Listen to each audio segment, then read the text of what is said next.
Toda a propriedade pública em matéria de florestas cabia num quadrado de 24 por 24 km. Há empresas e já houve famílias em Portugal que tinham mais terras do que o Estado tem florestas. Portanto, é perfeitamente plausível estimar que nós tínhamos para aí 60% dos prédios rústicos em nome de defuntos. Nós temos que adotar um sistema em que desceríamos os impostos sobre o consumo, desceríamos o imposto sobre os rendimentos e agravaríamos o imposto sobre o património imobiliário. Olá, nesta segunda parte da conversa com Pedro Bingre do Amaral, exploramos como podemos resolver as causas de fundo que impedem a solução que o convidado defende para os incêndios florestais e que passa pela reflorestação do país. O Pedro defende que o maior entrave a esta solução não é a falta de engenheiros florestais, nem sequer de dinheiro, porque gastamos imenso dinheiro por ano, mas sim o acesso à terra. Ele explica o erro do desmantelamento dos serviços florestais, que começou logo nos anos 60 e se intensificou depois nos anos 80, e mostra como a fragmentação dos terrenos, as heranças indivisas e mesmo o baixo IMI dos terrenos rurais condenam milhões de hectares do país ao abandono. O Pedro defende mudanças estruturais, um novo regime sucessório, fiscalidade mais agressiva e, sobretudo, que cria os incentivos certos neste tipo de terrenos e, sobretudo, o regresso dos serviços florestais. No final, como não poderia deixar de ser numa conversa sobre incêndios, falámos da eterna questão dos eucaliptos, que são muitas vezes apontados como o grande culpado dos incêndios, assim como as grandes empresas de celulose deste setor. Espero que gostem desta segunda parte da conversa. Como já disse, este foi um daqueles episódios que me fizeram passar a olhar de maneira completamente diferente para um tema, neste caso, o tema que nos persegue há anos, há décadas, dos incêndios florestais. Até ao próximo episódio.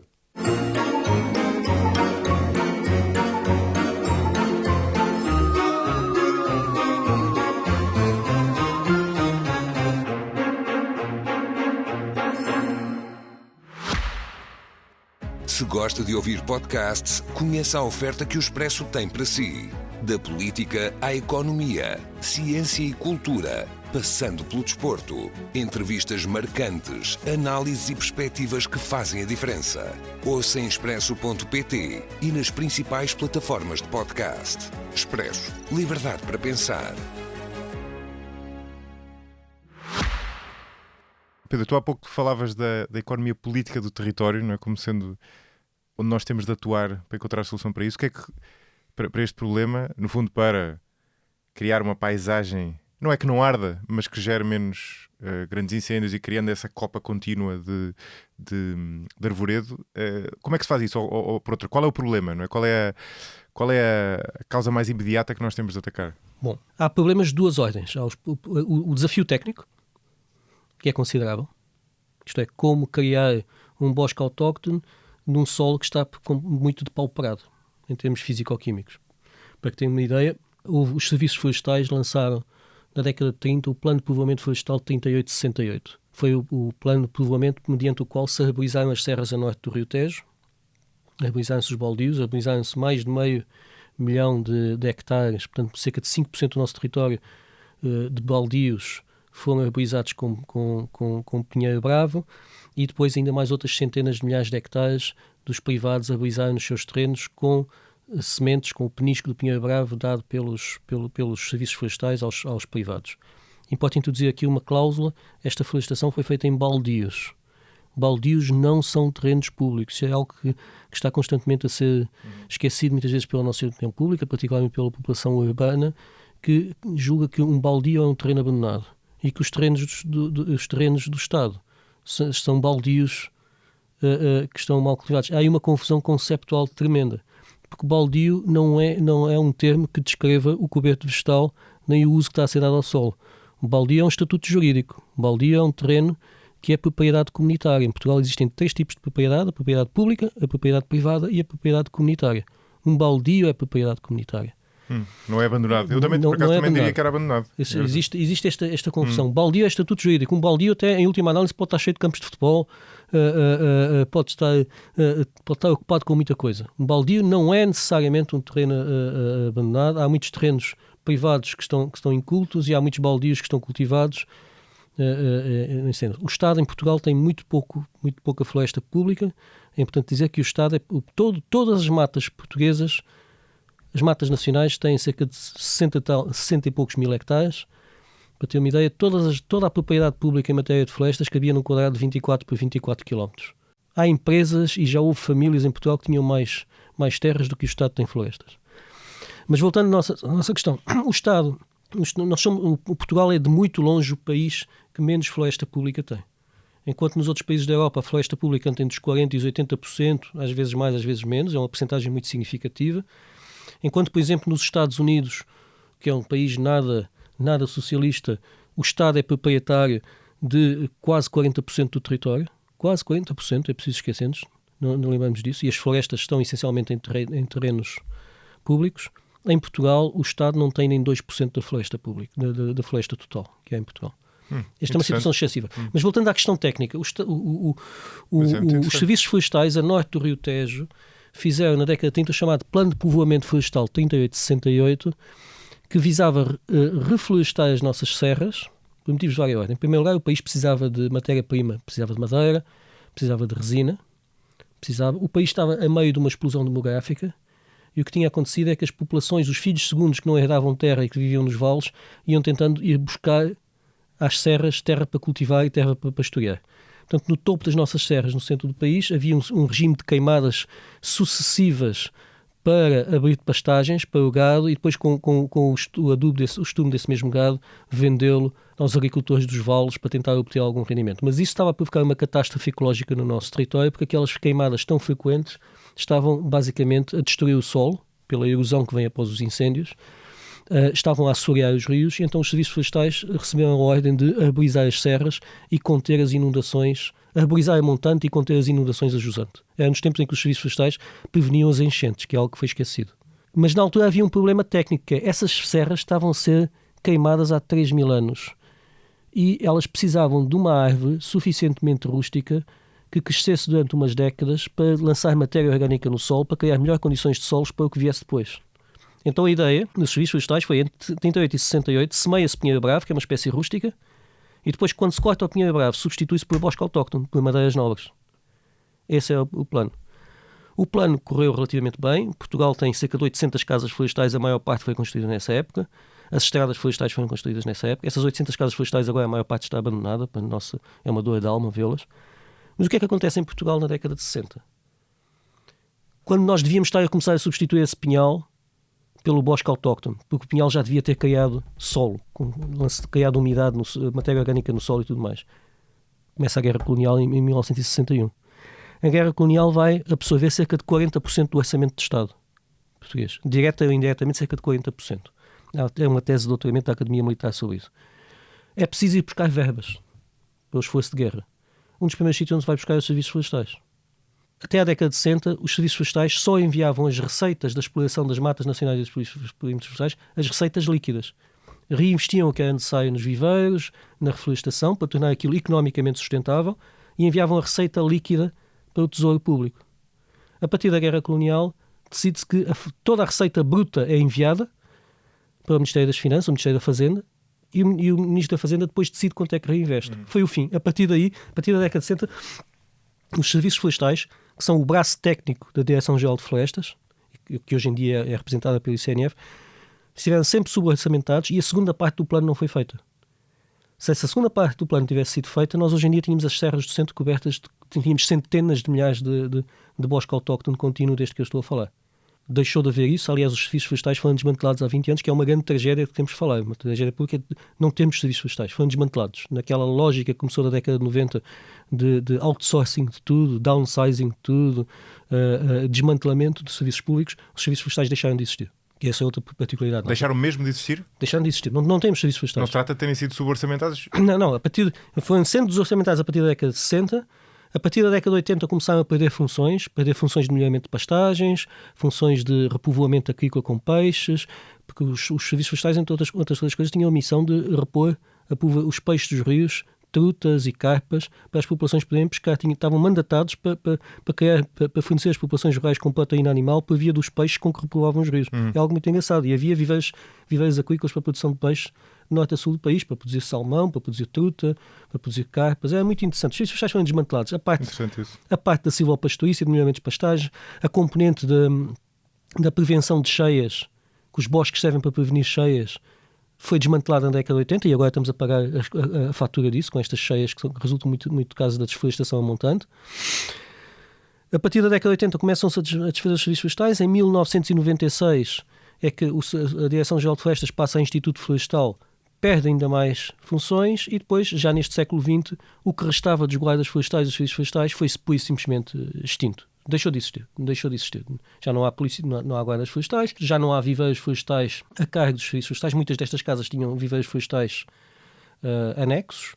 Deixou de existir, as casas florestais foram abandonadas, o Estado deixou de ter maquinaria. Isto é tão absurdo, repara-se isto, José Maria. Quando o país começava a abandonar a agricultura e os terrenos agrícolas e toda a Europa estava a iniciar a transição florestal, que é a florestar os campos agrícolas que foram abandonados, a partir da década de 70, 80, nós estávamos a desmantelar os serviços florestais. E depois instalou-se uma falácia ideológica tremenda, dizer que o Estado é sempre mau gestor. Bom, em primeiro lugar, o Estado é necessário para plantar florestas naquelas zonas onde os solos são tão pobres que uma floresta só funciona com grandes escalas e a intervalos de 80, 90 anos. As florestas de crescimento lento, normalmente, ou são desenvolvidas pelo Estado, ou pelas aquelas grandes famílias aristocráticas que têm muitas terras e que planeiam as gerações, ou então pela Igreja. É isto que a história nos mostra. Sim, instituições que possam, no fundo, que tenham um interesse... consigam estar acima ou ao lado do mercado, que consigam pensar, que tenham capital financeiro para conseguir criar uma reserva de valor e durante décadas têm ali centenas ou milhares de hectares como reserva de valor e não vão lá buscar. Não podem, instituições que se possam dar, públicas ou privadas, que se possam dar ao luxo de pensar no muito longo prazo. São pouquíssimas. Mas agora, voltando a esta questão, repare-se o paradoxo, José Maria, quando começa a transição florestal, quando os campos começam a ser abandonados e nós precisamos urgentemente de os campos agrícolas abandonados ou transformar em pastagens para prevenir os incêndios, ou então transformá-los em bosque fechado ou em montado, o que é que nós fazemos? Desmantelamos os serviços florestais. E tu dizes, porque os serviços florestais são incompetentes. Não, é claro que eram incompetentes. Estavam desde a década de 60 suborçamentados. Para ter uma ideia, por exemplo, quando ardeu o Pinhal de Leiria, que é a nossa maior mata pública, e que representa uma porcentagem muito grande do total das matas nacionais, havia 8 funcionários, de maior parte funcionárias, de meia-idade, a cuidar, e em part-time a cuidar do Pinhal todo. Espera aí, desculpa interromper-te o raciocínio, mas é mato ou bosque, o Pinhal? Não, estou a falar do Pinhal. Não, Pinhal é bosque. É bosque, ok. Assim, okay? Por exemplo, o Pinhal de Leiria, que toda a gente fala que ardeu em 2017 e, portanto, o ter ardido é a prova da incompetência genética, estrutural e irremediável dos serviços florestais. Bom, para começar, em 2017 já não havia serviços florestais. Esse é que é o ponto. E toda a manutenção daquele Pinhal estava a cargo de 8 pessoas em part-time, já idosas e sem meios. Quando aquele Pinhal necessitava, como necessitava até a década de 80, de 180 pessoas a tempo inteiro devidamente preparadas. Ou seja, nós desmantelámos os serviços florestais e depois, precisamente quando mais precisávamos deles. E isto é de espantar como é que o país conseguiu, da década de 70 até hoje, construir um Serviço Nacional de Saúde que, francamente, é dos melhores do mundo. Não penso que não esteja a exagerar. Devemos portugueses orgulhar-nos disso. E, ao mesmo tempo, desmantelou os serviços florestais. Olha, nós temos de reconhecer que um povo que consegue criar um Serviço Nacional de Saúde como o nosso também consegue criar uns serviços florestais decentes. E os serviços florestais foram, de facto, muitíssimo bons até à década de 60. Mas, portanto, nós temos este desafio técnico, ok? Temos este desafio técnico de, voltando àquele aspecto, como é que nós preparamos o solo para criar estes bosques fechados. Os serviços florestais na década de 60 tinham tido a ideia, primeiro vamos plantar pinheiro bravo para recriar as condições boas do solo e depois plantar as árvores nobres. Mas isto era nos terrenos públicos, não é? Nos terrenos comunitários, sobretudo. Públicos e nos comunitários, que têm os baldios. Porque disseste que havia... Então, entre os públicos também... era muito pouco, não é? Portanto, entre os públicos e os baldios, estamos a falar de que porcentagem... Estamos a falar que os terrenos públicos são 60 mil hectares, os baldios são 550 a 600 mil hectares, ou seja, terrenos comunitários há 10 vezes mais do que terrenos públicos, e os terrenos comunitários pertencem aos compartes, que são as pessoas que vivem na freguesia. Okay? E depois tudo o resto é privado. Não, eu estou a perguntar isto porque o que tu estavas aqui a descrever parece-me fazer todo o sentido. Eu estava a pensar é que, havendo poucos terrenos públicos, isto também não faria mover a agulha, digamos assim. Mas já percebi isto. Os serviços florestais atuariam sobre os terrenos públicos e sobre os baldios. E também dariam acompanhamento técnico aos privados. Por uma figura jurídica, que é a figura do regime florestal, que foi criada em 1901 e regulamentada em 1903, escrita pelo Visconde de Passou Vieira, que é uma lei que ainda está em vigor, do tempo da monarquia, que é um autêntico tratado de silvicultura, e que previa que os privados que desejassem fazer o melhoramento florestal dos seus terrenos solicitavam que esses terrenos passassem a vigorar sob o regime florestal, e então havia uma espécie de uma parceria público-privada, na altura não existia a expressão, em que o Estado fazia o plano de ordenamento da floresta, fornecia as plantas, fornecia o acompanhamento técnico, o proprietário cumpria aquelas instruções e depois no final colhia os frutos. Não é? Isto funcionou particularmente entre os grandes proprietários, porque os pequenos proprietários normalmente não se preocupavam em criar regime florestal para meio hectare. Claro. Também havia o regime florestal nos terrenos públicos e nos baldios, portanto o regime florestal podia-se aplicar tanto a terreno público como privado, como comunitário. Agora, o que é que nós temos? Portanto, o desafio técnico é este. Nós temos de temos um desafio técnico de criar condições para que nesses solos consiga moderar este bosque fechado ou então instalar pastagens. Este é um desafio técnico. Difícil, mas execuível. Desde que haja tempo e haja orçamento. O dinheiro não parece ser problema, porque neste momento temos de nos recordar que o país está a gastar qualquer coisa como 620 milhões de euros por ano na prevenção e combate a incêndios. Não é? Ou seja, cada português, cada homem, mulher e criança em Portugal está a dar qualquer coisa como 62 euros por ano para a prevenção e combate a incêndios. Com este dinheiro fazia-se muita coisa no âmbito da reflorestação. E a esses 620 milhões de euros temos de juntar as centenas de milhões de euros que são causados por danos à floresta, e temos ainda de pensar no custo de oportunidade, isto é, aquilo que deixa de ser feito no território porque ninguém quer se atrever a realizar uma benfeitoria que se possa perder para os incêndios. Portanto, contas feitas, os incêndios em Portugal, entre gastos na prevenção e combate, danos causados, custos de oportunidade perdidos, os incêndios devem estar a custar em Portugal qualquer coisa na fasquia entre os 1.500 a 2 mil milhões de euros por ano. Há já várias contas feitas, eu estou a dizer os números de forma muito redonda. Mas então, a questão que nós agora temos de nos colocar é, pronto, há desafios técnicos, estes desafios técnicos são superados desde que haja tempo. O tempo é uma decisão política, haver um político que tenha sentimento de Estado e haja um pacto entre governos para que se cumpra ao longo de décadas. O tempo somos nós que os dispomos. É preciso haver capital, é preciso haver dinheiro, e capital há, francamente há. É preciso ter vontade. É preciso ter mão de obra, e há. Neste momento o país tem muitos engenheiros florestais, tem muitos biólogos, tem muitos agrónomos, tem muitos engenheiros de tudo e mais alguma coisa. Atenção, a mão de obra está a perder-se. Isto é, neste momento, com o envelhecimento geral da população, começa a escassear a mão de obra em todos os setores. Mas mão de obra técnica, no sentido em que pessoal formado em engenharia florestal e outras ciências afins. Mas eu estou-te a perguntar isto porque o João Cancelo, eu não sei se sabes que é um investigador em ciência política, fez publicou uma coisa no Twitter engraçada, isto é, interessante, que mostra que há cada vez menos estudantes. Isso, também é verdade. Mas para que tenhamos uma ideia, até à década de 80 estudavam aí uns 20 engenheiros florestais por ano em todo o país, na única faculdade que iniciava, que é o Instituto Superior de Agronomia. Até à década de 80. Sempre houve muito poucos engenheiros florestais no país, na altura eram chamados engenheiros silvicultores, eram muito poucos, e no entanto realizaram a obra do Plano de Povoamento Florestal de 38-68 até a Guerra Colonial ter cortado o financiamento. E ao longo da década de 90, essas 20 admissões por ano, que deveria haver antes, às vezes menos, passaram para a ordem das 100 e poucos. Portanto, na década de 90 e até ao início da década de 2000, formaram-se uns quantos milhares de engenheiros florestais. Formaram-se mais engenheiros florestais nessa década do que todos os que vieram antes e todos os que vieram depois. E ainda é a população ativa. Neste momento, o que não falta pelo país são engenheiros florestais que não exercem a profissão de engenheiro florestal. E é normal que haja pouca procura pelos cursos, tendo em conta que não há grande emprego nessa área. Não? E agora vamos ver o seguinte. Se há mão de obra qualificada, enquanto ela não envelhece, porque a população está toda a envelhecer, depois estes engenheiros florestais formados na década de 90 e 2000 vão para a forma. Os que vão sendo formados, apesar de tudo, continua a haver tanta formação em engenharia florestal, no total saem das universidades praticamente tantos quanto saíram no início da década de 80. Portanto, ainda há esperança nesse aspecto. Em termos de mão de obra, ainda há esperança. Mão de obra não qualificada em massa para trabalhar no terreno, aí temos outro problema, que é transversal a toda a agricultura, todo o país, devido ao envelhecimento da população. Mas mão de obra técnica temos. Há capital. O tempo só de nós dispõe.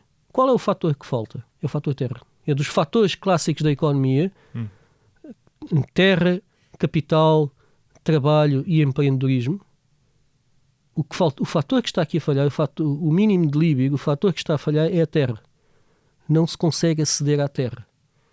E aqui entramos, de facto, na economia política do solo. Consegues aceder aos públicos e aos baldios, mas não aos privados. Atenção, e mesmo aos baldios, os baldios, se os compartes concordarem. Porque esses 560 mil hectares estão divididos por 1.200 baldios. Uns funcionam muito bem, outros não funcionam de todo. Sim.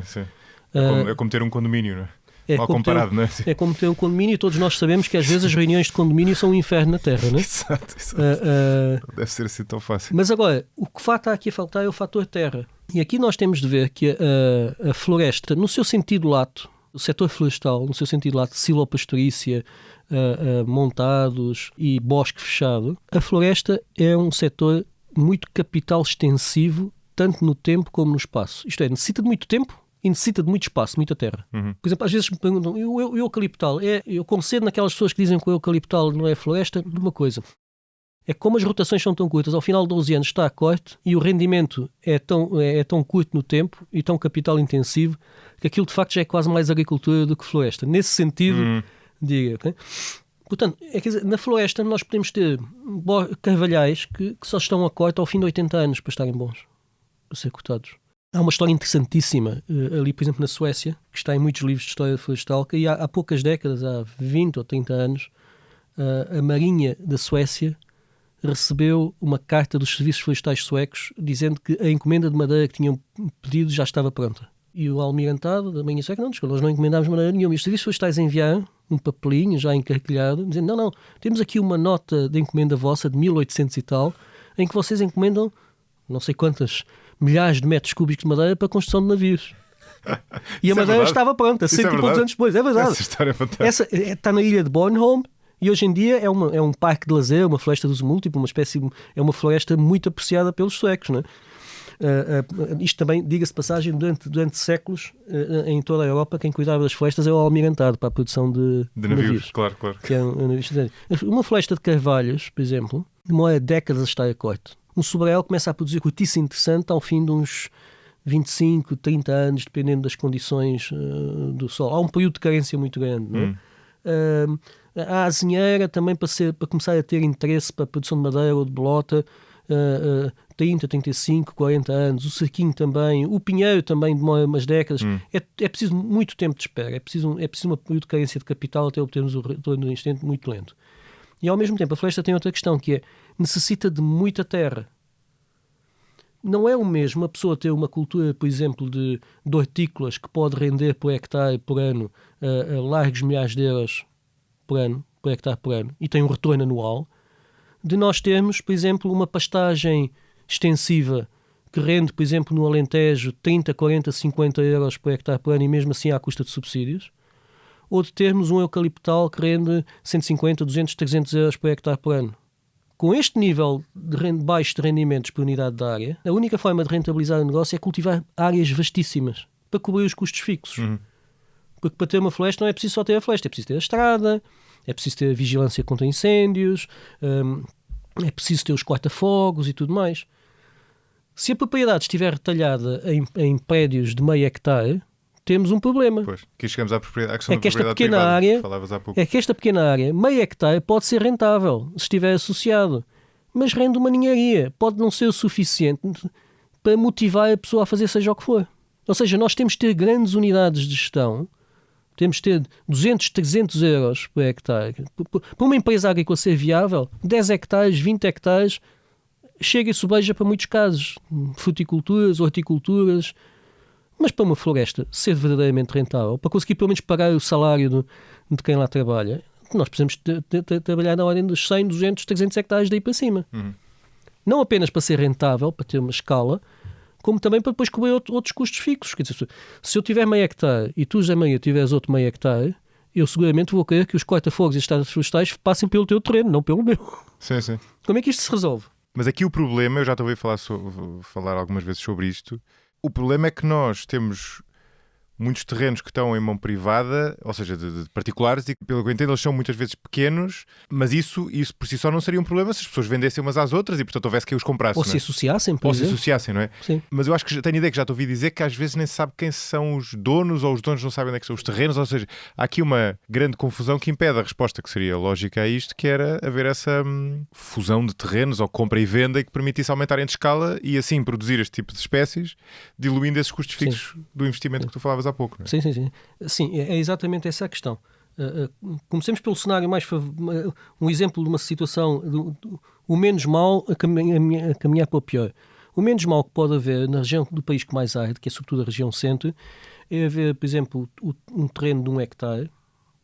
Não, os terrenos na região centro, a média dos terrenos, dos prédios rústicos, é menos de 1 hectare. Anda entre meio hectare a 0,9 hectares. Okay? Portanto, só por si, isto mal seria viável para uma exploração agrícola, quanto mais para uma exploração florestal. Mas imaginemos que nós temos 1 hectare de terreno que só tem um único proprietário, está cadastrado e poderia produzir um rendimento de, vamos supor, 250 euros por hectare por ano. Mas para produzir esse rendimento de 250 euros por hectare por ano, o proprietário, que neste momento não se vai conseguir manter com aquilo, aquele terreno era cultivado pelos avós quando não tinham opção, quando tinham ali uma hortinha para se alimentarem. Claro. Com esses 250, 300 euros por hectare por ano, para serem cultivados, é preciso que ele vá atuar sobre ele, vá prevenir os incêndios, vá assegurar que aquilo é florestado, claro, que é limpado e tudo mais, ou que no mínimo se associe à Associação de Produtores Florestais Locais, à Zona de Intervenção Florestal Local, e que trata a papelada para que aquilo seja associado. Mas imaginemos se o proprietário desse terreno tiver um rendimento médio anual, tiver um salário médio mensal de, que seja um salário mínimo, 1.200 euros por mês, e vive em Lisboa ou no Porto, como é tantas vezes o caso. O salário mínimo não é tão alto, infelizmente. Sim, mas o salário mínimo estava o salário baixo, já percebi. Estava baixo, estava a confundir com o salário mínimo espanhol, que eu passo tanto tempo entre Portugal e Espanha. Claro, mas não chega a 1.200. Mas vamos supor que ganhe 1.200 euros, cá de ser um salário perto do médio, né? 1.200 euros, e para ele ganhar 300 euros por aquele hectare, tem de tratar de papelada, contactar os produtores florestais. Será que vale a pena? Muitos dizem, se é para isso não vale a pena. Pois, claro. Se for uma pessoa que entretanto prosperou na vida, então são ninharias. Não vai gastar o dinheiro na portagem, na gasolina, para ir lá ao seu terreno e tudo mais. Portanto, não é suficiente para motivar. Mas o que é importante reter é que conseguiria ter rendimento e esse rendimento estaria internalizado, daria lucro, um rendimento baixo, mas depois também teria externalidades positivas. No sentido em que reduzia o risco de incêndio para claro, si e para os vizinhos. Claro, que é o Havia que uma externalidade aqui, positiva, exatamente, que é o que nos interessa. Mas esta é a melhor das situações. Porque na situação típica na região centro, nós temos garantidamente 30% dos prédios estão em nome de defuntos, de alguém que já morreu.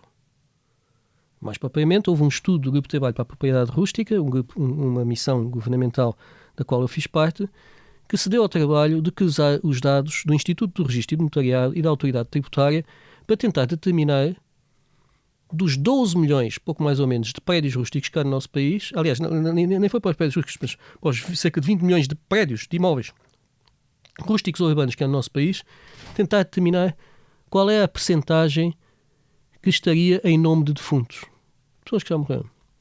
Ora, por motivos que têm a ver com o regime geral de proteção de dados e o início da informatização destes dados, só foi possível apurar destes 20 milhões de prédios rústicos e urbanos aqueles que estão em nome de pessoas que faleceram entre 2013 e 2016, portanto 13 anos. 30% dos imóveis cá em Portugal estão em nome de pessoas que morreram entre 2013 e 2016. Se nós Isso é extraordinário, 30% do caso, um terço, está em nome de pessoas que morreram nesses 13 anos, nessa pouco mais de uma década. Não está em nome dos herdeiros ainda. Não, nesses casos pode estar ou em nome dos herdeiros, mas são os herdeiros de fulano de tal. Exato, há uma cabeça de casal, não? Sim. Em maior e menor número. Mas há as heranças indivisas e há as heranças jacentes, daquelas heranças em que ninguém se habilitou de todo. Portanto, este 30% assim? Inclui este globo. Isso não reverte para o Estado, as segundas? Reverte para o Estado se o Estado conseguir determinar que não existem sucessores nem diretos nem colaterais. Tem de fazer prova judicial que a pessoa não deixou filhos, descendentes... O ônus da prova é do Estado. Nem sobrinhos. Certo. Isto não vai acontecer. Aquele caseiro que está na aldeia, no meio da aldeia, o Estado não vai conseguir apresentar em tribunal prova que não existe aqui, ou na Venezuela, ou em Macau, um descendente que tenha direito àquele terreno. Não vai acontecer. Mas não há um prazo? Isso não caduca? Ou seja... Não caduca. A sério? Não caduca. Isto não caduca. Essa é boa, não é? E então, neste momento, José Maria, para teres um exemplo, depois o que é que acontece? Não existe um prazo limite para os herdeiros se habilitarem, não existe a prescrição extintiva do direito à herança, como também não existe um prazo limite para resolverem as partilhas. Para teres um exemplo, eu há questão de umas semanas fui fazer atualizar o cadastro do BUPI de terrenos que pertencem à Liga para a Proteção da Natureza. Terrenos pequenos, ali na região centro, onde temos um bosque autóctone que estamos a recuperar. E recordo-me de estar no balcão do BUPI e estar ao lado, estava a conversar com uma família, não podia deixar de ouvir, porque eles falavam, Uma família, pelo visto, eram 3 gerações. Havia uma senhora idosa, havia uma pessoa já adulta e havia uma criança. Portanto, haviam estado ali 3 gerações que estavam finalmente a fazer o cadastro geométrico, portanto, a indicar no mapa onde é que ficavam os seus terrenos. O terreno tinha pouco mais de 1 hectare. Portanto, já era uma grande propriedade prévia. O titular tinha morrido em 1955. E 50 anos depois, eles estavam a ir fazer o cadastro para começarem a tratar das partilhas. Portanto, o terreno, neste momento, já pertence a primos em segundo grau. E teve aquele tempo todo, presumivelmente, mais ou menos abandonado, não é? Desde a década de 80, presumivelmente. Mas isto é a situação habitual no nosso país. Então o que é que acontece? Nós temos pelo menos 30% que estão incultos, mas atenção, nós temos este prédio que eu estou a mencionar não faz parte destes 30%, porque estes 30% nós temos de somar os terrenos que estão em nome de pessoas que morreram antes de 2003 e depois de 2016. Portanto, é perfeitamente plausível estimar que nós tínhamos para aí 60% dos prédios rústicos em nome de defuntos. É plausível. É absolutamente plausível. E, aliás, nós empiricamente, em certos municípios, nós conseguimos verificar isso. Às vezes, quando, por exemplo, nas AIGPs, nas formações das áreas de gestão integrada da paisagem, nas zonas de intervenção florestal, quando se tenta agregar proprietários em redor de uma aldeia, não se consegue localizar o paradeiro da maior parte dos proprietários e muitas vezes aqueles que se conseguem localizar não estão interessados. Houve o caso, por exemplo, de uma zona, de uma aldeia aqui na região centro do país, onde uma aldeia que foi rodeada pelos incêndios de 2017, em que houve uma iniciativa comum de tentar agregar os proprietários para reflorestar o terreno em redor da aldeia. Foram apurados cerca de 3 mil proprietários, na verdade não eram proprietários, eram descendentes dos proprietários, eram as cabeças de cavalo, 3 mil, foram todos contactados e desses 3 mil, só 12 é que responderam pela positiva à vontade de intervir. Só 12. Em 3 mil, só 12. 3 mil. E nós temos casos dessas intenções dessas, onde se 10, 15% dos proprietários responderem, já é muito. No fundo, o que tu estás a dizer, usando uma métrica que condensa toda essa informação, é que há uma porcentagem grande dos terrenos que, para todos os efeitos, em termos práticos, estão abandonados. Estão abandonados. Atenção que, no direito português, o direito de propriedade nunca caduca a não ser por uso capião. Isto é, a propriedade é para sempre. É como os diamantes. A propriedade imóvel. A propriedade móvel é diferente. Se eu, por exemplo, se eu pegar nestes auscultadores que aqui estão e os deixar na rua, um bem móvel, em que seja claro e manifesto que a minha intenção é renunciar à sua titularidade, portanto, é visível por testemunhas, vendo pelo meu comportamento que eu não quero mais estes auscultadores, tu podes, Zé Maria, ficar com eles. É achado, não é roubado. Tu tomas posse originária do bem. É como se eu tivesse renunciado à titularidade. A titularidade distingue-se pela minha manifesta indisposição para manter o bem. Achado, não é roubado. Né? E tu fazes uma aquisição original da propriedade, no sentido é como se ela nunca tivesse tido dono. Mas o que é que acontece? Quando tu tomas posse é como se primeiro eu deixei de ser dono e depois houve um tempo em que ela esteve sem dono e depois tu passaste a ser dono. Claro. No solo, o mais parecido que existe com isto é o uso capião. Pois, eu ia te perguntar. Um capião de boa fé, uma pessoa tem de estar 15 anos a usar um terreno sem que o proprietário se reaja ou manifeste contra para tu ficares com o terreno. Mas quando se dá a uso capião é uma figura muito curiosa que também é uma aquisição originária da propriedade. Se tu cultivares o meu terreno durante 15 anos e declaras uso capião, tu não me estás a tirar o terreno. Assume-se, por termos de ficção jurídica, que o terreno deixa de ter dono e passa a ser teu dono. Portanto, não é a mim que tu tiras. Claro. É equivalente, no fundo. É res nullius, é uma res nullius, não pertence a ninguém, ok? Sim. Mas é preciso esse uso capião durante muito tempo. Agora, qual é o problema com o uso capião? É que tu não vais... O uso capião tem riscos. Claro. Tu vais instalar um bosque... Chega lá o proprietário amanhã, não é? E tu não tens direito a ser indenizado pelas benfeitorias. Exato. Não é uma solução viável. Imagina, se encontras uma quinta com bons solos férteis numa veiga de um rio, instalas sistemas de rega, lavas aquilo tudo e tudo mais, e podes daí a 10 anos aparece o proprietário e dizer: olha, muito obrigado pelo favorzinho, ponha-se na rua. Não é viável. Não é viável. Não é uma figura interessante. Não obstante, há muito uso capião que é feito no nosso país. Acho que 15%, qualquer coisa como 15% das transações de imóveis, eu teria de verificar isto nos apontamentos, são feitas por uso capião, mas é um uso capião em que na prática as pessoas acordam entre si a venda de um terreno, mas como já não têm os papéis, não têm a título de propriedade, vão juntas declarar que sim, este senhor cultiva o meu terreno. Portanto, é prestado com base em falsas declarações. Claro. Formalmente é uso capião, mas na prática não é. Mas agora, voltando ao nosso caso. Pois, eu ia perguntar, como é que se resolve isto? Como é que se resolve isto? O ideal é, para começar, numa primeira fase, nós tínhamos de assegurar que todos os terrenos têm um proprietário vivo. Que não é coisa, um proprietário vivo e interventivo. Não estão em nome de alguém que já morreu e os herdeiros estão em parte incerta ou não se interessam por cultivar. Terias de alterar a lei? Temos de alterar várias leis e há já projetos para isso. É curioso que isto, em certa medida, tem alguns paralelos com algo que aconteceu no século XIX, que foi a desamortização sobretudo dos bens da Igreja, dos bens eclesiásticos, mas de outras figuras jurídicas também. E às vezes é interessante nós pensarmos, por exemplo, na desamortização do Amozinho da Silveira, entre outros. Ferreira Borges também esteve ligado mais ou menos ao processo. O que é desamortizar? Desamortizar, que também se fez em Espanha, é deixar de fazer com que algo esteja em mãos mortas. Desamortizar, está lá a palavra morte. Sim. Desamortizar, não é? Desamortizar vem do morto. Literalmente, sim. Desamortizar é retirar os terrenos das corporações de mão mortas. Quando um terreno, de acordo com a legislação anterior do início do século XIX, que ainda não estava em vigor o primeiro Código Civil que nós tivemos, que é de 1867, o Código Civil de Seabra, uma corporação de mãos mortas é uma instituição que era proprietária dos terrenos e que não só não tinha de pagar impostos sobre eles, à coroa, como também não os podia vender, nem repartir. Estava em corporação de mão morta. Portanto, a corporação de mão morta podia ser uma ordem religiosa, podia ser um vínculo, podia ser uma administração de capela, várias figuras. Esse terreno, basicamente, a coroa não lhe podia pôr a mão. Não podia entrar no mercado. E se a corporação de mão morta, a instituição de que fosse proprietária, os decidisse deixar estar abandono, não havia nada que pudesse fazer. E na medida em que essa corporação não pagava impostos por esse imóvel, não lhe custava nada mantê-la inculta. A desamortização que foi feita no século XIX em Portugal e em Espanha e em outros países também, consistiu em dissolver as corporações de mão morta e obrigá-las ou a cultivar, ou a vender, ou a arrendar. Porquê? Porque no século XIX a população começou a explodir, começou a haver uma explosão demográfica, graças às primeiras vacinas, e, de facto, as pessoas precisavam de terra para cultivar. A desamortização foi isso, foi retirar os terrenos das mãos mortas e arranjar mecanismos para que elas dessem entrada ao cultivo. E agora precisas de uma coisa Nós agora temos corporações de mão mortas, não são as mesmas do antigo regime, não são as mesmas do ancião regime. São corporações de mão mortas que consistem basicamente de heranças que estão indivisas ou jacentes e os herdeiros ou não se habilitam ou, tendo-se habilitado, não resolvem as partilhas nem cultivam. E outra coisa importante nesta equação, outro paralelo com o século XIX, é que não pagam imposto municipal sobre imóveis sobre solos rústicos. O solo rústico em Portugal, dos 12 milhões de prédios rústicos em Portugal, nós temos pelo menos 4 milhões que pagam 0 IMI. E os outros, em média, pagam menos de €1 por hectare por ano.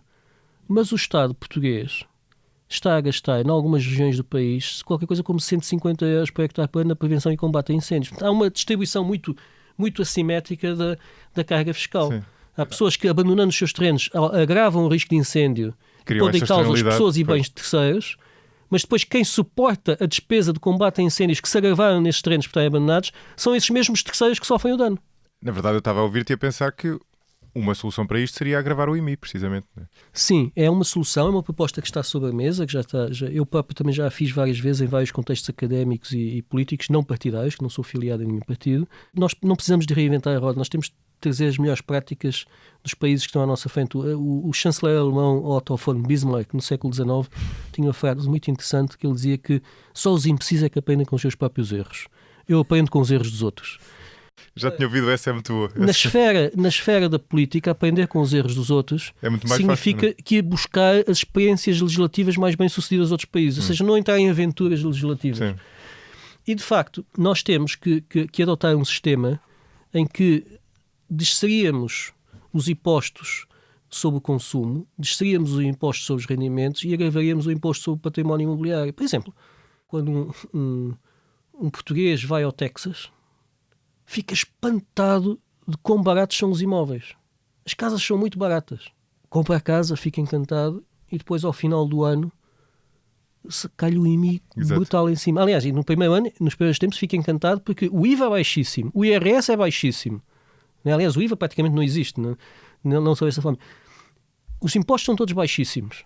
Depois há um problema, depois não há saúde pública, mas é outra questão. Há médica, mas enfim, temos outras conversas. Os impostos são baixíssimos. Os impostos sobre os rendimentos, os impostos sobre o consumo são baixíssimos, sobre o rendimento são baixíssimos. E o imobiliário é baratíssimo. Que estupendo! Então, no final do ano, calha a carta do IMI. O IMI são 2,5% do valor patrimonial tributário e o valor patrimonial tributário é praticamente o valor de mercado. Ou seja, está-se mesmo a ver, uma pessoa que compra uma casa de 100 mil euros paga 2.500 euros de IMI por ano. Casos sobre 100 mil euros já não existem em Portugal. Mas para se ter uma proporção disto. Sim. Nós aqui em Portugal pagamos até 0,38% sobre o valor patrimonial tributário, que muitas vezes não é nem sequer metade do valor de mercado. No solo rústico é 0,8%, mas o valor patrimonial tributário que é dado para o solo rústico, como está avaliado de um método absolutamente tosco, é risível. A Liga para a Proteção da Natureza tem terrenos na região centro que estão avaliados, o valor patrimonial tributário por hectare é o valor da década de 50. São valores que o hectare vale 1,5 €. Sim, é muito estranho. Ou seja, não só a taxa é baixa, como a base sobre a qual ela é calculada está ultra subvalorizada. E o que é que isto acontece? Isto aí levaria-nos a uma doutrina política muito interessante, que até foi defendida, por exemplo, por Winston Churchill no seu tempo, que é o chamado georgismo. Que é uma doutrina que advoga... Não estava à espera que falássemos desse tema neste episódio, mas é interessante, mas isto depois conduz também à questão da habitação e tudo mais, mas não vamos por aí agora. Não, eu simpatizo com esse. Força. É a minha ideologia de eleição e é aquela ideologia onde é a única doutrina fiscal onde a esquerda e a direita estão de acordo. Desde os sociais-democratas suecos aos leitores assíduos do Milton Friedman e do von Hayek. Porque é o único imposto que não distorce e que não deprime a economia. Exato. Porque se nós aumentarmos o IVA, o imposto sobre o consumo, deprimimos o consumo, deprimimos a economia. Se aumentarmos o IRS, o IRC, diminuímos a produção, deprimimos a economia. Se aumentarmos o IMI, o que é que acontece? Os imóveis desocupados entram no mercado, baixam as rendas, baixa tudo, a economia fica muito mais eficiente. E é mais justo porque é um imposto sobre o património e não sobre o rendimento. Sim, ou sobre o consumo. E depois deixa de haver tantas pessoas a viver de rendimentos passivos, de rendimentos prediais passivos. É claro que isto vai encontrar, como sempre encontrou, grandes objeções entre aquelas fortunas que se baseiam essencialmente em rendimentos prediais passivos. Não é? Aliás, quem lê diretamente o Henry George, o pensador económico sobre isso, deveria ler as cartas que ele trocou com o Duque, é um Duque escocês, o maior terratenente da Escócia, trocar uma conjunto de cartas muito interessantes entre alguém que de facto é a maior fortuna que dependia de rendimentos prediais do país e o pensamento do Henry George, que é perfeitamente antagónico. Não é? O Henry George agradava à esquerda e à direita porque à direita agradava porque ele não atacava a indústria nem o empreendedorismo, não lançava a carga fiscal sobre o empreendedorismo. E agradava à esquerda porque não cobrava impostos nem sobre o consumo, nem sobre os rendimentos dos assalariados. Sim, e é socialmente progressivo. E é socialmente muito progressivo. E nós em Portugal estamos a anos-luz de distância disto. E, aliás, isto também poderia-nos pensar porque é que, neste momento, os investidores estrangeiros estão tão interessados em comprar imóveis em Portugal. Quem venha para Portugal enquanto nómada digital ou como residente não habitual, paga menos impostos no seu país, menos impostos diretos e paga menos impostos indiretos sobre o património. É a coisa melhor do mundo. É o melhor de dois mundos. Um residente não habitual tem as condições fiscais que teria melhores do que nos Estados Unidos, em termos de impostos sobre o rendimento e sobre o rendimento, e tem condições muito melhores do que nos Estados Unidos em termos de IMI. Ele compra uma mansão e não está a ser esmagado com IMI. E isto faz-me lembrar outra questão que talvez os nossos ouvintes já tenham reparado. Muitas vezes quando nós vamos a Espanha, eu recebo os meus parentes espanhóis, tenho a minha família da minha mulher espanhola, vêm muitas vezes a Portugal, e nós vamos a Espanha. E é sempre curioso, quando levo amigos meus a Portugal, duas coisas surpreendem os meus amigos. Quando vamos ao centro de uma aldeia ou de uma vila, ficam espantados porque as casas estão todas bem mantidas nos centros históricos das aldeias espanholas. Isto espanta-os muito. E depois vamos pôr a gasolina no carro e ficam todos muito espantados de que a gasolina seja tão barata. Quando os espanhóis vêm a Portugal, ficam espantados com o contrário. Vêem, às vezes, palacetes nos centros urbanos a cair de podres e a gasolina caríssima. O que é que uma coisa tem a ver com outra? Tem tudo. Isto é fiscalidade pura. Espanha vai buscar receita ao IMI e, portanto, ninguém é obrigado a ser proprietário. O proprietário do imóvel no centro da cidade, ou os herdeiros, ou bem que o arrendam, ou bem que o vendem, ou bem que o usam. Porque senão ficam a ser profundamente desincentivados, têm um aguilhão fiscal que os impede aquela inércia. E com a receita que o Estado angaria a partir recolhe a partir do IMI, pode dar-se ao luxo de baixar o imposto sobre produtos petrolíferos. Em Portugal, como o Estado não vai buscar dinheiro ao IMI, tem de agravar os outros impostos todos, tem de agravar o IVA, tem de agravar o IRS e tudo mais, porque não vai buscar ao IMI. Não é?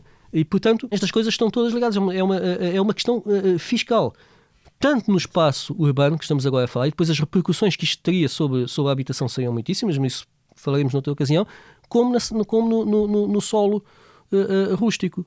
No solo rústico nós temos circunstâncias em que podemos ir ao campo e vemos 2 terrenos numa encosta de uma serra, um está impecavelmente florestado e outro está absolutamente ao abandono.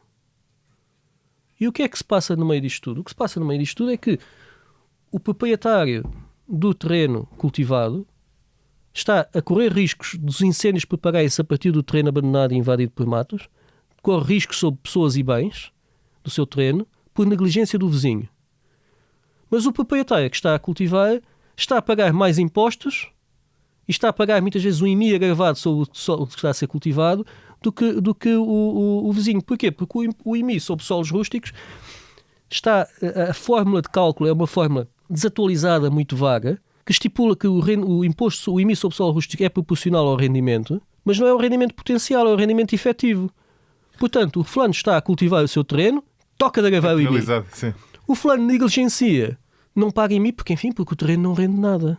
E então nós estamos a premiar o abandono. É um pouco como acontece com o IRC. Sim. Ou em Portugal ainda temos coisas mais absurdas. Nós temos, por exemplo, quando se viu a recente revisão da Lei do Solo de início deste ano, em que as pessoas não sabem disto, mas quando é que um terreno pode ser urbanizado? Quando está no perímetro urbanizável ou urbano delimitado por um plano diretor municipal.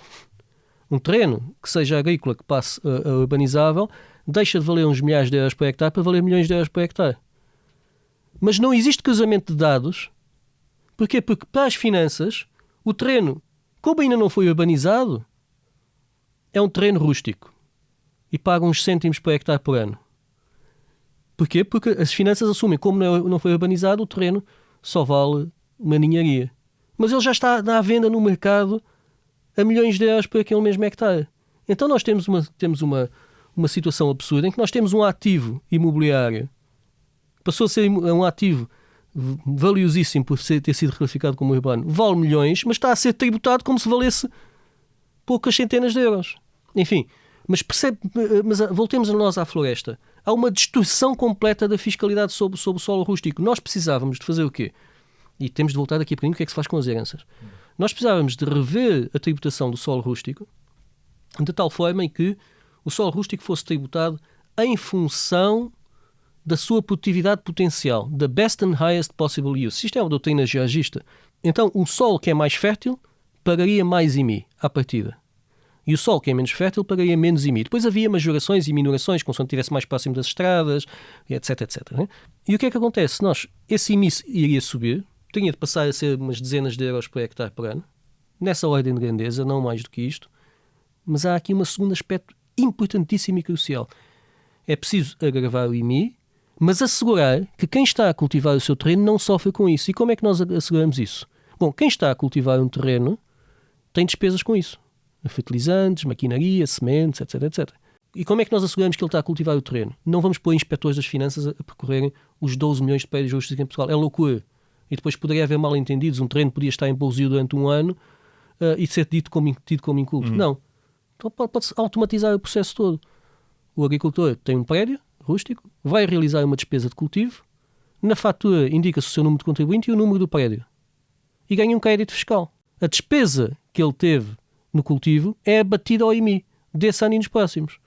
Portanto, o cultivo do terreno dá direito a uma tributação à cabeça, front-loaded, e depois pode haver abates a essa coleta a partir das despesas que a pessoa teve a cultivar. Se nós fizermos isto, para começar é possível automatizar o processo e, em segundo lugar, quem está no terreno e cultiva não sofre com o IMI.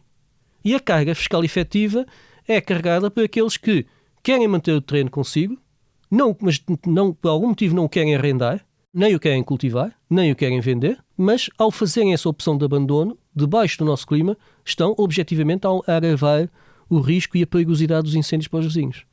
E têm de assumir essa opção, esse encargo.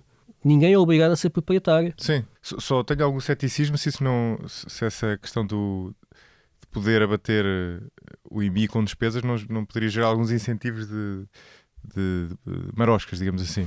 Mas isso haverá sempre. Mas o princípio geral... Mas o importante certo, no meio disto tudo é nós nunca partirmos do princípio que o imposto deve castigar quem quer que seja. Sim. Porque o imposto não é castigo, é uma relação de boa vontade. Portanto, vamos o imposto é castigar. Neste caso, de uma forma ou de outra, não é? Tu aumentares o IMI faria com que todas estas situações em que por inércia as pessoas vão deixando a situação prolongar-se ou não veem como rentabilizar aqueles terrenos, isto deixaria de acontecer e as pessoas eram forçadas, ou diminuiria bastante e as pessoas eram forçadas, sim, a não ser que tivessem bolsos infinitos, é que não basta, não é? E poderiam dizer, mas isto estamos a arrastar as pessoas para a ruína. Não estamos. Porque é possível que a pessoa mantenha a propriedade e não tenha prejuízos, tenha de se mexer. Tem de juntar-se à Associação de Produtores Florestais, às AIGPs, às IFES, em lugar de termos aquelas circunstâncias em que há 3.000 proprietários que são contactados e só 12 é que respondem. Depois os 12 que estão no terreno é que vão ser queimados vivos. Muitas vezes, literalmente falando. Não, isto não pode acontecer. Ou vender os terrenos, em alguns casos ou podem vender os terrenos, ou vendam, cedem em comodato, não é? Porque, vamos ver, a propriedade é um conjunto de direitos, mas também um conjunto de deveres. E a propriedade é um pacto entre um coletivo e o indivíduo. Na prática, quando alguém é proprietário, tem um troço do território nacional só para si e que é defendido pela polícia. Mas muitos desses proprietários não estão sequer a usá-los, portanto não é isso que está em causa. Não estão sequer a ser usados. E neste momento o que está a acontecer também, como o IMI é tão baixo, presta-se a toda a forma de especulações. Por exemplo, no início deste ano, tivemos a revisão da Lei dos Solos, porque dizia que, apesar dos planos diretores municipais preverem muitas áreas para urbanização, os terrenos continuam caríssimos. Claro que continuam.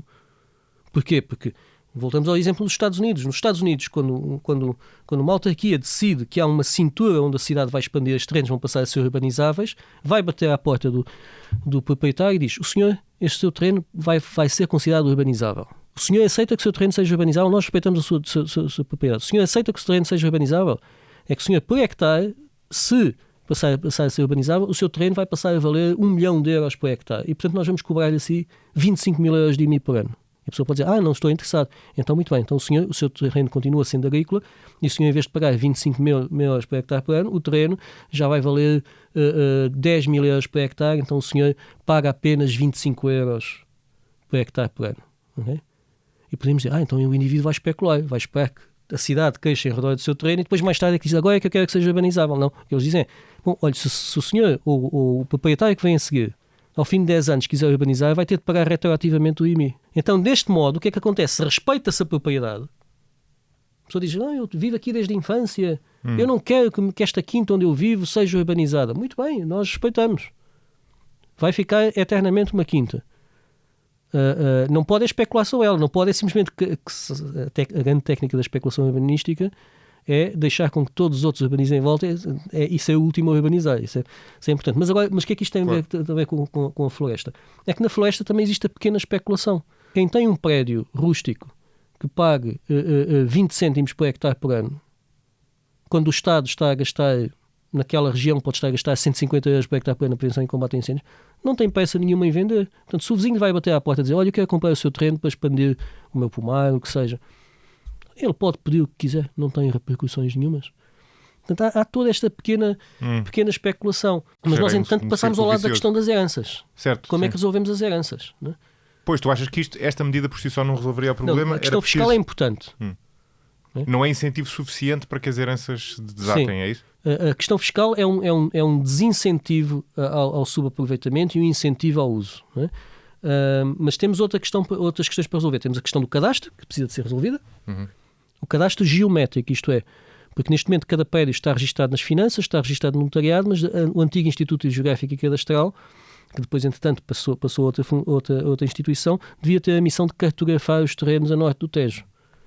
Isso não foi feito. Pois, é que o cadastro nota-se aqui um padrão geográfico muito claro. Não é? Isso tem que ver com o facto de que o norte é o que não está. Não é? Sim, porque no sul do nosso país predomina a grande propriedade.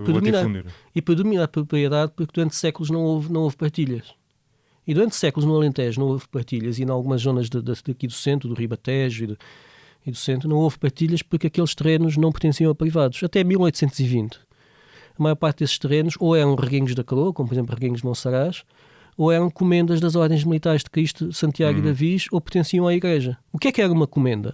Até 1820, mais ou menos, quando alguém era feito comendador da ordem de Cristo, Santiago ou Davis, não recebia apenas a venera, aquela medalhinha que põe ao peito, nem o hábito, aquele traje. Ficava comendador de uma determinada comenda, que era um conjunto de uma quinta ou várias quintas ou herdades, e ficava usufrutuário durante a vida. Ou podia instalar-se lá com a família, ou gerir a propriedade como se fosse sua, e quando morresse, os filhos não herdavam. A comenda retornava à coroa e a coroa ia recompensar algum dos seus favoritos com o cargo de comendador. Portanto, as chamadas comendas de rendimento. E durante séculos isto foi assim, desde a conquista da nacionalidade no século XII, XIII, até basicamente às invasões francesas. Quando se deram as invasões francesas, o Estado português ficou absolutamente falido e fez aquilo que sempre faz, no caso da coroa, quando está falido, que é vender os seus ativos. Na altura não havia uma TAP.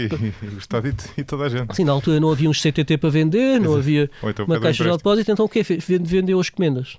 E muitas das famílias latifundiárias que há hoje em dia no Alentejo arrebataram essas comendas, ou então arrebataram reguengos, terrenos da coroa, ou arrebataram terrenos da Igreja. E o que acontece é que o Alentejo, desde o século XIX, então entrou no processo das partilhas. E o Alentejo, daqui a 200 anos, vai estar composto por minifúndios, porque à medida que as partilhas vão diferenciar. Eu recordo-me, há uns tempos, estar a falar com o herdeiro, com o tetraneto de um desses magnates que comprou qualquer coisa como 9.000 hectares no século XIX no Alentejo, recebeu um título de nobreza. 4 ou 5 gerações depois, esses 9.000 hectares já estão divididos em dezenas de propriedades. Daqui a 4 ou 5 gerações estão divididos outras dezenas de hectares, a menos que este processo, em que cada vez mais temos filhos únicos ou não temos todos, nos conduzam a outro rumo.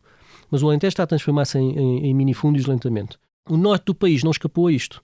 Tentou-se em várias circunstâncias, nas ordenações filipinas em diante, de criar a figura dos morgadios, que são mais propriamente uns vínculos, em que na prática um vínculo é uma espécie daquilo que nós hoje em dia temos uma fundação, não é?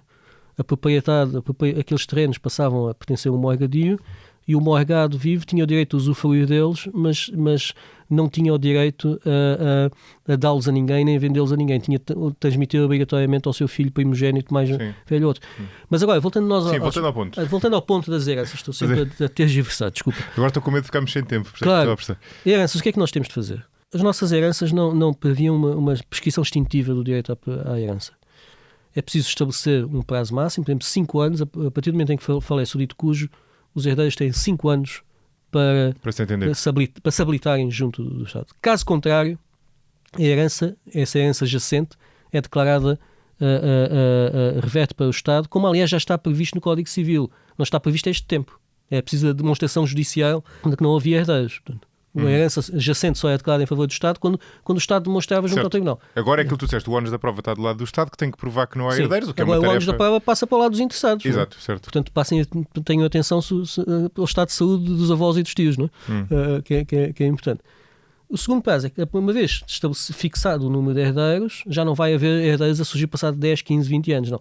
Esses herdeiros têm um período limite para resolver as partilhas.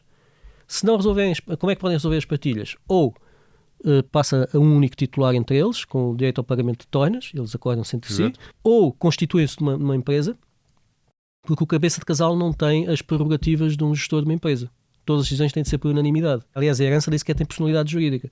Então, os herdeiros têm de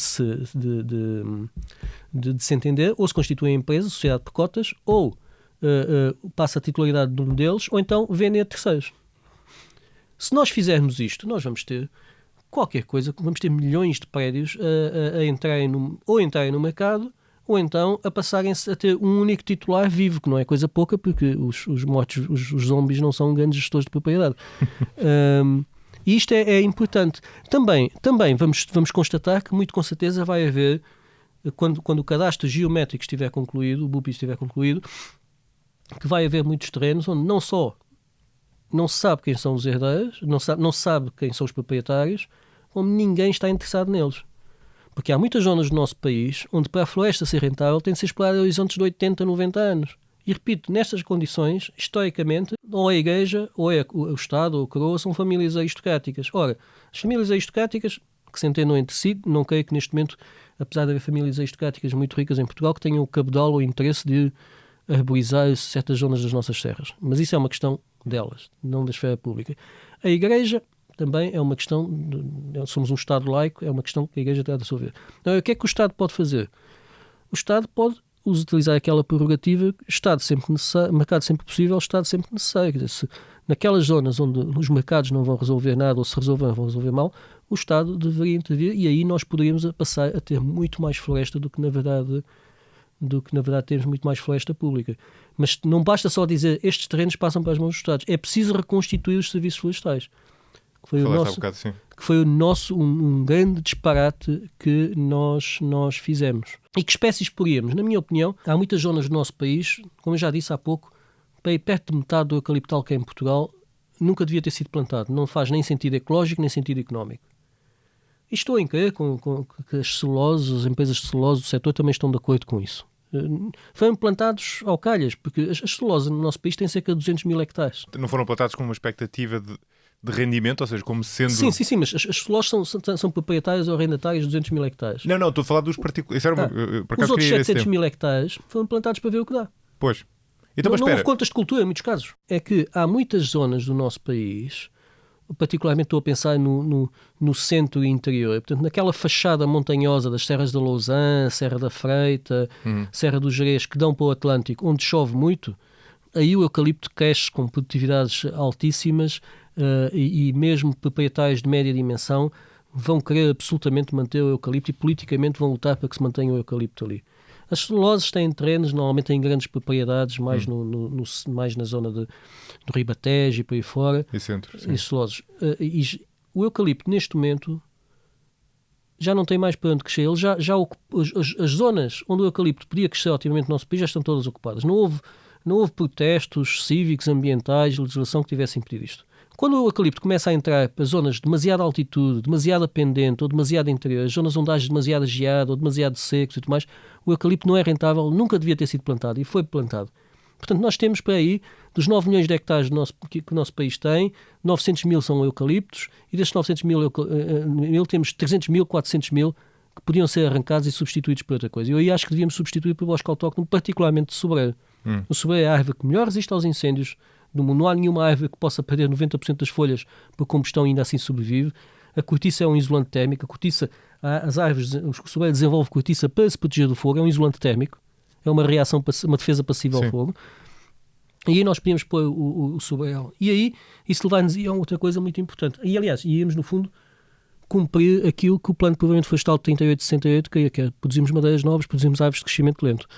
E aí há uma coisa muito importante, isto daí iria dar uma ênfase muito grande ao turismo de natureza. O turismo de natureza, neste momento, representa qualquer coisa como 10 a 12% das receitas que o turismo traz para o nosso país. O nosso país, o turismo neste momento rende qualquer coisa como 20% do PIB, não é? O turismo de natureza deve render qualquer coisa como 2% do PIB. O turismo de natureza. E praticamente está todo concentrado na Ilha da Madeira e Ilha dos Açores. Atenção que as estatísticas que eu pude consultar são relativamente antigas, isto pode estar atualizado. Mas é a impressão que eu tenho mas também, o turismo de natureza estava a crescer. São as levadas na há 20 Madeira anos, há 20 anos o turismo estava a crescer a 7% ao ano e representava uma faturação de cerca de 800 ou 900 milhões de euros por ano. Numa altura em que só a fileira das celuloses tinha uma faturação qualquer coisa como 2 mil milhões de euros por ano. Se aqueles pressupostos se mantivessem, neste momento, o turismo de natureza deve render tanto quanto o setor florestal. Mas agora, o turismo de natureza precisa de paisagens, porque a Madeira está saturado, o Algarve está saturado, o Sudeste Alentejano ainda não. E onde é que o turismo de natureza no nosso país se poderia expandir? Nas montanhas do centro, mas elas estão todas cobertas por eucaliptal abandonado, pinhal abandonado, são zonas sistematicamente ardidas. A recuperação da paisagem natural do centro, a recuperação dessas 800 casas florestais que estão abandonadas por todo o terreno, poderia-nos, eventualmente, fazer aumentar as receitas do turismo de natureza muito substancialmente no nosso país e fazer, eventualmente, que o turismo de natureza rendesse, provavelmente, porventura, tanto quanto a floresta e a agricultura combinadas. É uma ideia interessante essa, sim. E é uma coisa muito importante, é que há espaço para todos. Quer dizer, as celuloses é certo que desempenham um papel importante na nossa economia se pensarmos em termos puramente económicos. Mas nós podemos reduzir a área do eucalipto dos 900 mil para menos de metade do que isso, e a fileira do eucalipto continua a ser rentável na mesma, porque o resto é lastre.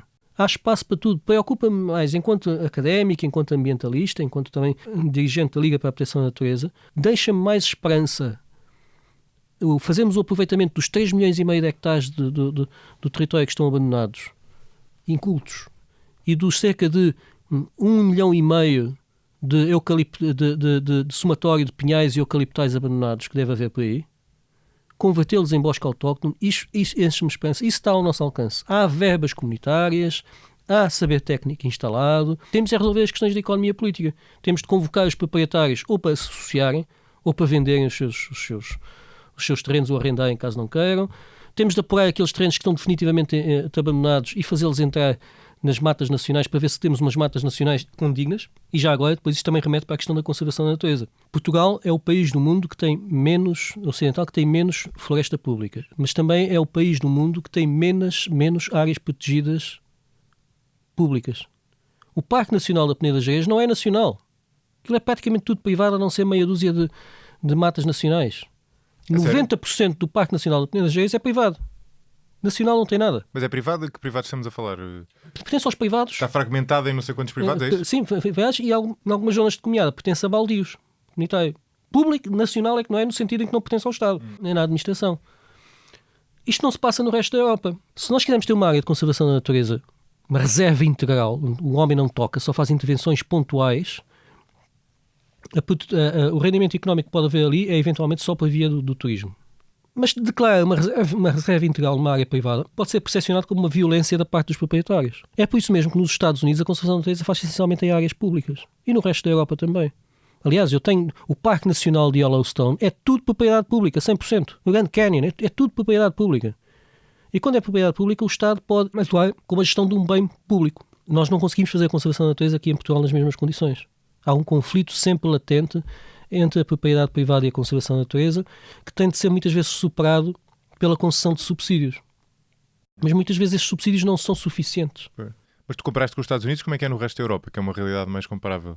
No resto da Europa, muitas vezes, as matas nacionais, as matas do Estado, são também utilizadas para a conservação da natureza. E há mais há mais terrenos do Estado do que Portugal, não é? Ou seja, Portugal... Muito mais. Na Europa anda entre os 40% a 80% consoante os países, enquanto que em Portugal as matas nacionais representam menos de 2% do total. Pois é uma enorme diferença. Deixa-me perguntar-te uma coisa, que a conversa já vai longa, claro. E é incrível, nós estamos a falar de incêndios há 2 horas, quase não, há 2 horas, e falamos muito pouco de eucaliptos, não é? Tu falaste há bocado e este é um tema de que se fala sempre, e de certa forma, pelo que eu entendo, tu dás alguma razão aos críticos dos eucaliptos, embora para ti não seja esse o grande problema, ou esteja aí a grande solução. Ou seja, o teu ponto é que não é tanto que os eucaliptos sejam uma espécie muito condutora de fogo, como costuma ser dito, tem mais a ver com a...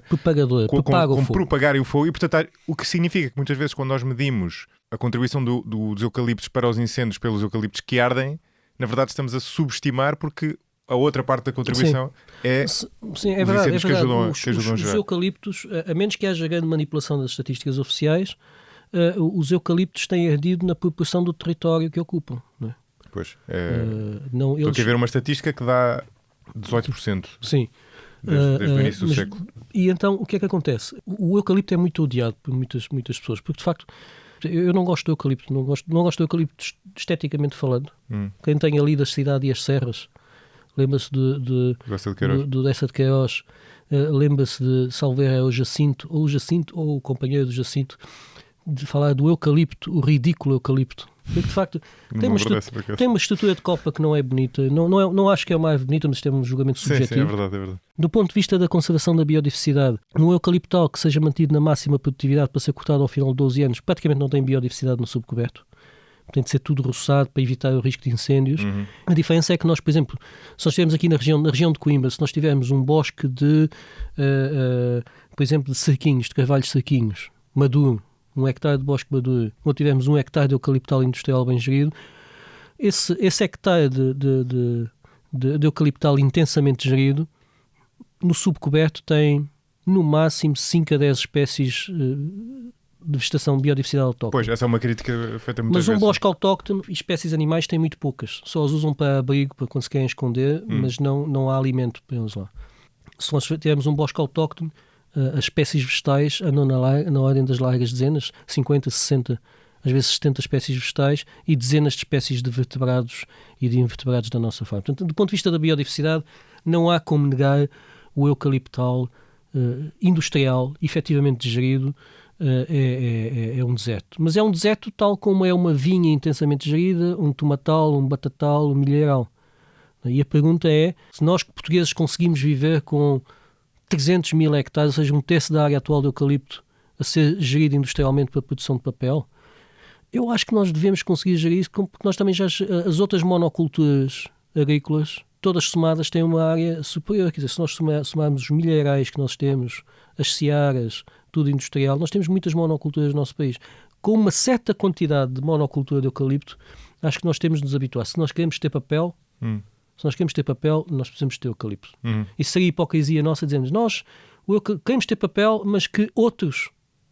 Não, e não é só isso, e é uma força da nossa economia. É uma força da nossa economia, mas há também uma questão... Podemos importar papel, mas se pudermos mas assim estamos a exportar o problema. E estamos a gastar mais, e estamos a diminuir o PIB e a gastar mais dinheiro, não é? Sim, mas também do ponto de vista moral, estamos a exportar certo, o problema. Claro.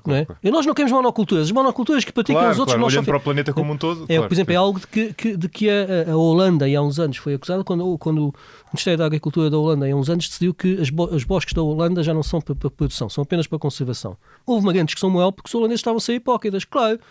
Precisam de madeira, vão comprar os países tropicais, vão comprar outros. Os outros ficam com as florestas feias, eles ficam com as florestas bonitas. Claro. Nós temos de fazer algumas cedências. E acho que algum eucaliptal nós conseguimos compaginar, e acho que algum eucaliptal, 300 mil hectares, conseguimos num país de 9 milhões de hectares, acho que é aceitável, até porque desses 900 mil hectares de eucaliptal que nós temos, para isso 400 mil, 500 mil, 600 mil, não servem para nada, nem economicamente, nem ecologicamente. Mas o eucalipto, há um ódio popular ao eucalipto, que também talvez seja um caso particular do ódio que em Portugal nós temos, por exemplo, à construção civil, do ódio que nós temos às autoestradas, ao excesso de autoestradas. É o ódio que nós temos ao péssimo resultado do nosso ordenamento do território desde a década de 60 até hoje, que no fundo não desordenou apenas as cidades, desordenou a floresta, desordenou as obras públicas e tudo mais. E isso aí remete-nos para a política de solos, remete-nos para a economia política dos solos, as prerrogativas do Estado. O eucalipto é um reflexo da nossa nosso desordenamento do território. E há outra questão, acho eu, e eu queria falar desse tema também, que é muitas vezes o ódio ao eucalipto, ou a aversão, para usar uma palavra mais leve, é a aversão às grandes empresas de celulose, não é? Que nós falávamos há bocado. Ou seja, muitas vezes uma coisa vem com a outra, não é? E aí eu queria te falar desse tema, também é outro tema incontornável, porque me parece que há aqui uma grande dose de mitos, mas também há aqui algumas acusações que são feitas que francamente não sei a resposta, não é? Um dos mitos é de que são esses eucaliptos que ardem, quando obviamente não são esses eucaliptos que ardem, porque essas empresas... As estatísticas não apontam para isto. E essas empresas têm os incentivos e os meios para assegurar que os seus terrenos são bem mantidos. E aliás, as maiores empresas de celulose têm até uma força interna de combate a fogos e de manutenção do terreno. E quando são bem geridos, ardem menos porque de facto estão a ser muito bem combatidos a expensas próprias. Sim.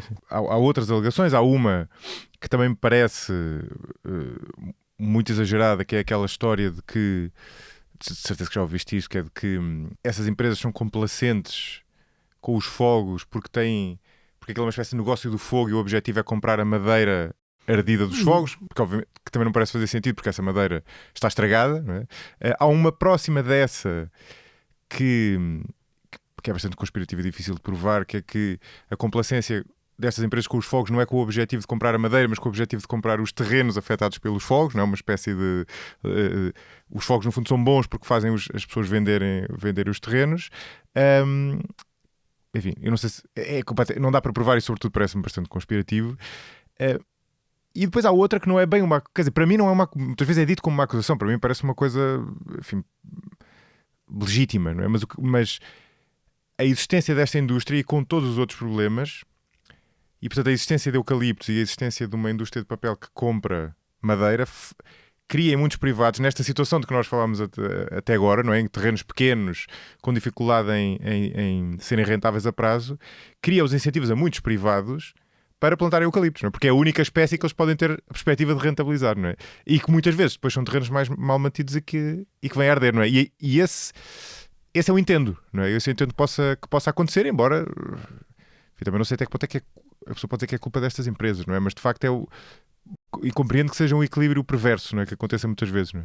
Várias questões a colocar aí, em termos de atitude, por um lado, das celuloses e, por outro lado, dos proprietários.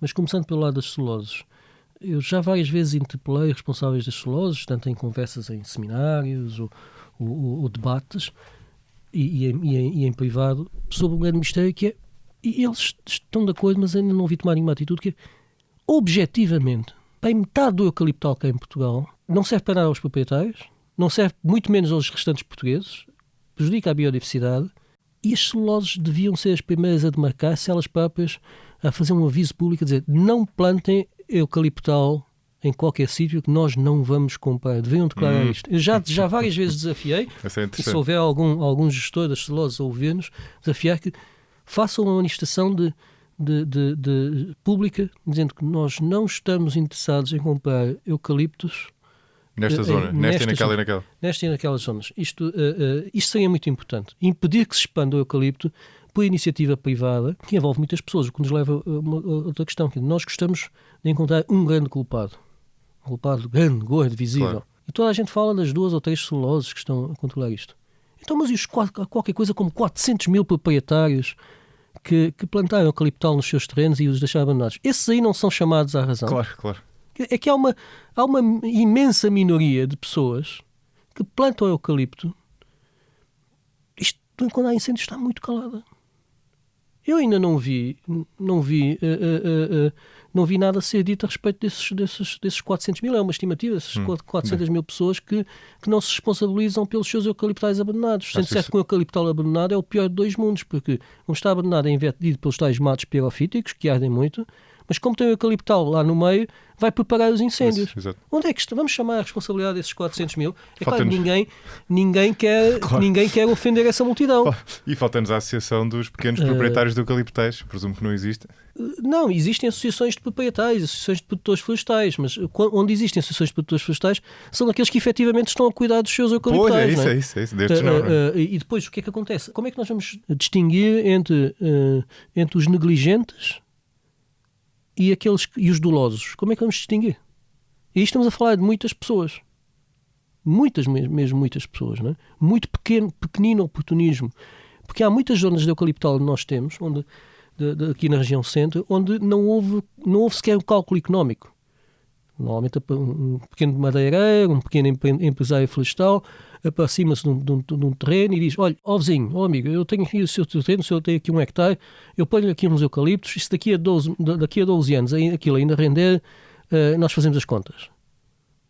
E pronto, não há contas de cultura, não há uma estimativa da taxa interna de rentabilidade, da produtividade média por hectare, não há contas nenhumas. E depois também tudo isto é feito na presunção de que se houver despesas de prevenção e combate a incêndios, correm por conta do erário público. Claro. Se houver pessoas a serem queimadas vivas nesses incêndios, é o Estado que vai indemnizar as pessoas. Né? E a pessoa não tem responsabilidade nenhuma. E depois o que é que acontece? Um eucaliptal tem 3 rotações, ao fim de 10, 12 anos corta-se o eucaliptal, obtém-se receita líquida que cobre as despesas de instalação. Dá-se o segundo corte, é receita pura. Não? Porque o eucaliptal volta a brotar a partir da toiça, não precisa de ser plantado, dá para ser cortado 3 vezes e regenera. Ao terceiro corte, o eucalipto já começa a perder qualidade, já começa a soltar muitas varas, ainda é rentável, e com a receita do terceiro corte devia-se a gastar essa receita em arrancar as toiças, em arrancar o eucaliptal. Isto não se faz. Corta-se pela terceira vez e a partir daí o terreno fica ao Deus dará. Daí esta quantidade imensa de terrenos abandonados. Não é? E a questão é que se ele fosse arrancado, como a produtividade daquelas zonas é muito má e é difícil, os custos de extração são difíceis, não se corta o eucaliptal quando é cortado pela terceira vez, as pessoas guardam o dinheiro, enfim, que é para ter a máxima produtividade. Se tivessem de assumir todos os encargos, se tivessem de assumir os encargos de, com a receita do último corte, remover as toiças, se tivessem de contribuir para a prevenção e combate a incêndios monetariamente, o negócio deixaria de ter interesse.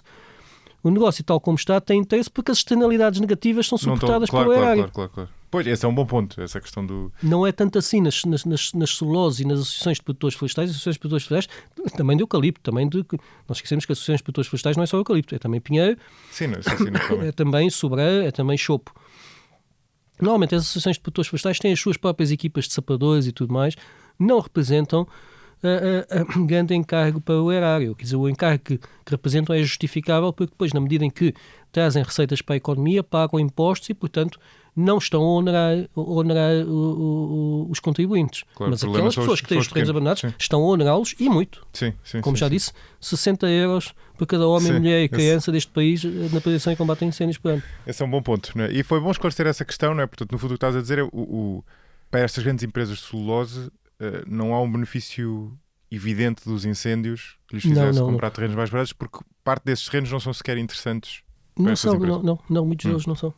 Pedro, isto foi uma grande conversa. Uma maratona. Eu preciso bater palmas porque acho que esclareceste aqui várias coisas em relação a este tema e demorou, mas a vantagem de fazermos isto no podcast é que a pessoa tem o tempo todo para explicar as coisas com calma e, enfim, não quero dizer que não haja temas ainda para debater sobre este assunto, mas acho que, pelo menos a mim, ajudou-me a esclarecer que era exatamente o objetivo neste episódio. Muito rapidamente, eu gosto sempre de fazer esta pergunta no final. Havia alguma coisa que tu quisesses falar que eu não tenha abordado, que tu trouxesse aí no bolso e eu não tenha chegado a perguntar e queiras dizer sobre este tema? Bom, é uma pergunta que me surpreende porque eu sou demasiado tagarela e quando se me dás essa oportunidade eu não posso ficar aqui meses a falar. Controla-te. Não, eu diria que este processo que eu falei da transição florestal, portanto do abandono dos campos, é um processo natural, mas é também um processo de sociológico profundo, económico profundo, e que está a coincidir, para a nossa desgraça, também com as alterações climáticas. Mas temos de nos mentalizar o seguinte: este processo é algo que nunca aconteceu nos últimos 3.000 anos. Isto é uma mudança tão significativa como a transição do paleolítico para o neolítico, de caçadores-coletores para sermos agricultores. Quer dizer, há 3.000 anos há uns milhares de anos deixámos de ser caçadores-coletores, passámos a ser agricultores. E agora, em certa medida, deixámos de ser agricultores, ou pelo menos deixámos de agricultar boa parte do território. Sim. É uma mudança desta escala. E, ao mesmo tempo, pela primeira vez na história da humanidade, mais de metade da população vive em zonas urbanas. Uma mudança desta magnitude nos padrões do uso do solo e do modus vivendi da humanidade tem de ser acompanhada por soluções políticas e legislativas igualmente ousadas. Enquanto nós tivermos um código civil em matérias de heranças, ainda mantém a mentalidade do século XIX, quando éramos uma sociedade agrícola, porque é que há bocadinho mencionava a questão de não haver período de limite de tempo para a habilitação de herdeiros. Porquê é que o Visconde de Seabra, quando criou o Código Civil moderno, que depois foi alterado passados 100 anos, porquê é que ele não previu isto? Porque não é preciso, claro. Numa sociedade agrícola há fome de terra e quando morre o proprietário de um terreno, imediatamente os filhos vão logo resolver as partilhas porque estão desesperados pela fome e se não o fizerem os vizinhos ocupam o terreno do campeão. Não é preciso. Mas agora a sociedade mudou profundamente. Sim. Esta situação seria absurda nessa altura, não? Terrenos abandonados era uma contradição em termos. Esta mudança é uma mudança, exige uma enorme ousadia. Resolver um novo paradigma, desculpe-se um palavrão, do ordenamento do território que não tem precedentes em 3.000 anos. Não se resolve com canadés, não se resolve com rotundas, não se resolve com pensos rápidos, com medidas televisivas. Não, é preciso uma mudança muito mais profunda, muito mais subtil.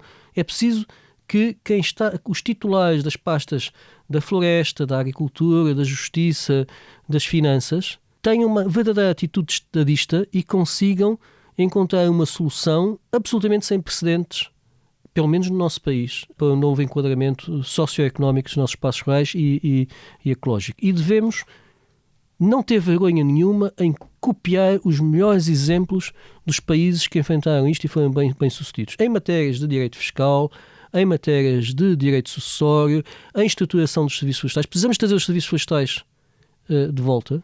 Temos de acabar de todo com aquela ideia de que o Estado é sempre mau gestor. Um Estado consegue pôr a funcionar no Serviço Nacional de Saúde, consegue pôr a funcionar nos serviços florestais. Nós precisamos trazê-los de volta, precisamos de uma enorme ousadia, precisamos de estadistas de envergadura e que saibam dialogar com ambos os lados do espectro político. Boa. E precisamos de conhecimento, ou que o conhecimento passe. Espero que esta conversa ajude a isso. Pedro, obrigadíssimo. Muito obrigado. Obrigado por teres vindo ao Crazy Girl. Gostei muito. Muito obrigado. Este episódio teve a sonoplastia de Hugo Oliveira. Ouça e veja outros podcasts em expresso.pt e acompanhe-me em josemariapimentel.pt ou nas redes sociais. Até ao próximo episódio.